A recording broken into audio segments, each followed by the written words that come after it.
LIEBYA, photo investigation. I present to you the armor-piercing material that demonstrates the real source of revolution in Libya. You will see that the rebels have new foreign weapons which were not adopted by the Libyan military forces. Foreign instructors, foreign weapons, foreign money, foreign scenario, but native blood. When the flow of pictures from Libya started, the evident staged character of the pictures led one to want to take a deeper look at the situation. Note, all the pictures shown were taken by Western journalists, highlighting the situation from the rebel standpoint only.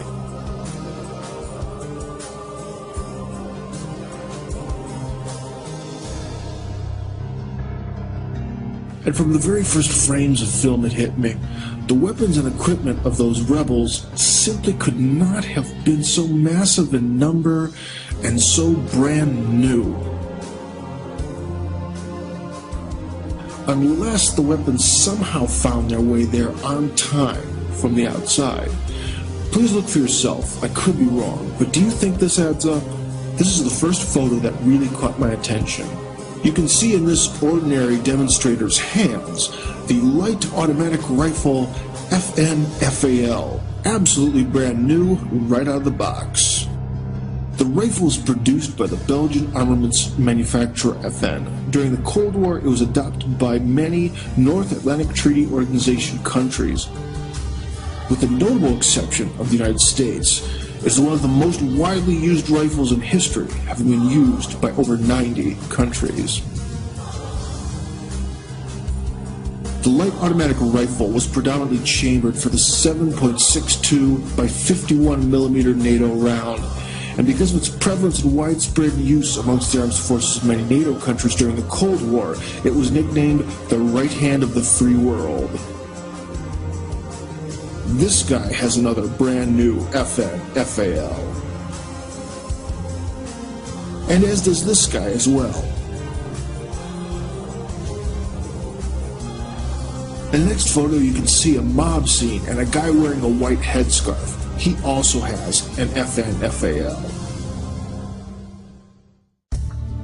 Now, how could all these people get such a weapon in such good condition? The rifle is not and has never been adopted by the Libyan army.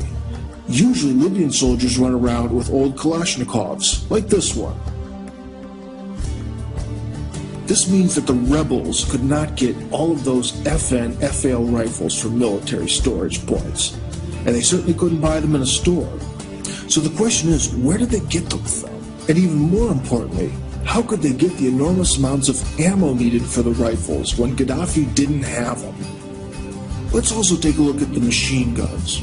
Well, the ancient DSHK Soviet heavy anti-aircraft machine gun, firing 12.7 by 108mm rounds, is actually quite normal for paramilitary nomads.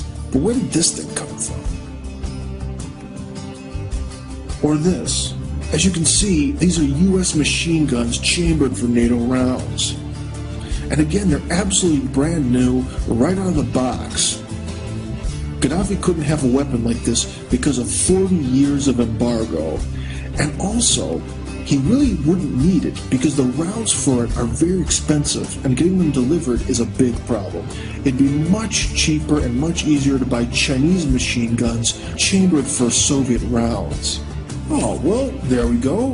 That's a Chinese heavy machine gun. But this picture is interesting not because of the machine gun itself, but because of the fact that the machine gun is again brand new, right from the plant, as well as the instructors who are teaching the Libyan fodder how to use the weapon.